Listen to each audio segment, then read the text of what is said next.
ஏசாயா 53:4 நீங்க வாசிப்பீர்களானால் வேதம் சொல்லுது, நம்முடைய பாடுகளை அவர் ஏற்றுக்கொண்டார். அப்படின்னா அவர் பாடு நமக்காக படுறார்னு அர்த்தம். நம்முடைய துக்கங்களை அவர் சுமந்தார் என்று இருக்கு. பாருங்க, நாம் பாவம் செய்து அந்த பாவ பாரத்தினால் துக்கப்பட்டு கவலைப்படுறோமே, அதெல்லாம் அவர் சுமக்கிறார் என்று இருக்கு. நமக்காக அவர் பாதிக்கப்பட்டார் என்று இருக்கு. நமக்காக என்ன பாடுகள், துக்கங்கள், பாதிக்கப்பட்டது. பாடுகள் உங்களுக்கு வைக்கப்பட்டிருக்கு என்று சொல்லுகிறார். அந்த பாடுகள் அவர் ஏற்கனவே கடந்து வந்துட்டார். ஏசாயா 53:5 சொல்லுது, நம்முடைய மீறுதல் நிமித்தம் காயப்பட்டார். அவர் ஒன்னும் மீறல, என்ன பாவமும் செய்யல. ஆனா நாம் மீறுகிறோம், அவர் காயப்பட்டார் என்று இருக்கு. நாம் சமாதானமா இந்த உலகத்துல ஜீவிக்கணும், அதுக்காக அவர் ஆக்கினை அடைந்தார் என்று இருக்கு. இந்த உலகத்துல காணப்படும் அவர் எப்படிப்பட்டவராக இருந்தார்? தெய்வீகம் நிறைந்தவராக இருந்தார்.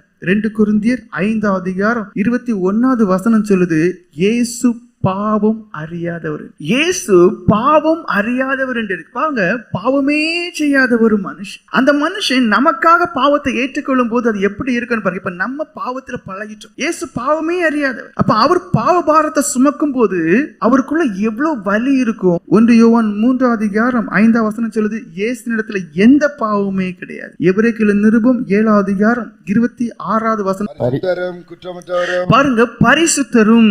அவர் யாரு?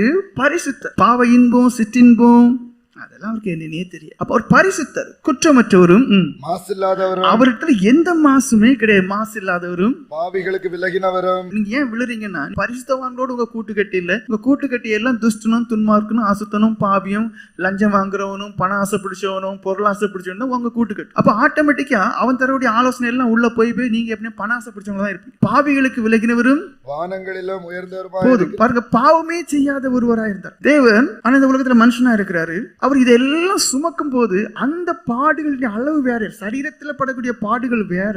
ஆனா இந்த மாதிரி மனநிலையில அவர் படக்கூடிய பாடுகளுக்கு அளவே கிடையாது. ஏசாயா தீர்க்கதரிசன புஸ்தகம் 53:12 சொல்லுது, நமது பாவத்தை சுமந்தார். அதாவது பாவமே அறியாத பாவிகளுக்கு விலகின ஒருத்தர். அவருடைய பாடுகளை நீங்க புரிஞ்சுக்கிடணும். ஏன் தெளிவா திரும்ப திரும்ப சொல்றேன்னா, இனி உங்களுடைய வாழ்க்கையில பாடுகள் உண்டு. ஏன்னா அவருடைய வாழ்க்கையில அவ்வளவு பாடுகள் தான். எதுக்கு? நானே வழின்றார், உன் வாழ்க்கையில பாடுகள் இருக்குன்றார். ஏசாயா 53:12 சொல்லுது, நமது பாவத்தை சுமந்தார். எவ்வளவு வேதனையா இருக்குன்னு பாருங்க. ஏசாயா 53:11 சொல்லுது, நமது அக்கிரமத்தை சுமந்தார். அப்ப அதெல்லாம் சுமக்கும் போது எவ்வளவு வேதனைக்கு மேல வேதனையா இருக்கும். ஏசாயா 53:4 சொல்லுது, நமது துக்கங்களை, பாவ துக்கங்களை அவர் சுமந்தார் என்று. அப்போ இதெல்லாம் எதுக்காக? நம்மளை பரிசுத்தப்படுத்துவதற்காக. எந்த பாவமும் செய்யாத ஒருத்தர் பாடுபடுகிறார். எதற்காக? நமக்காக. நான் கேட்கிற ஒரு நேமனிதான், நீங்க உண்மையிலேயே இயேசுவை நேசிக்கிறீர்களா? நீங்க உண்மையிலேயே இயேசுவை நேசிக்கக்கூடியவர்களா இருந்தா, அவர் உங்களுக்காக பாடுபட்டதுனால், அவர் உங்களுடைய அக்கிரமங்களை அவர் சுமந்தனால், அவர் உங்களுடைய மீதிகளை அவர் சுமந்து காயப்பட்டதுனால, இன்னிலிருந்து ஒப்பு கொடுங்க, நானும் உமக்காக பாடுபடுவேன். நானும் நீர் எனக்கு பிச்சையாய் கொடுத்த ரட்சிப்பை காப்பாற்றுவதற்காக பாடுபடுவேன். நானும் நீர் பிச்சையாய் எனக்கு கொடுத்த பரிசுத்த ஜீவ அனுபவத்தை காத்துக்கொள்வதற்காக நான் பாடுபடுவேன். அந்த உறுதி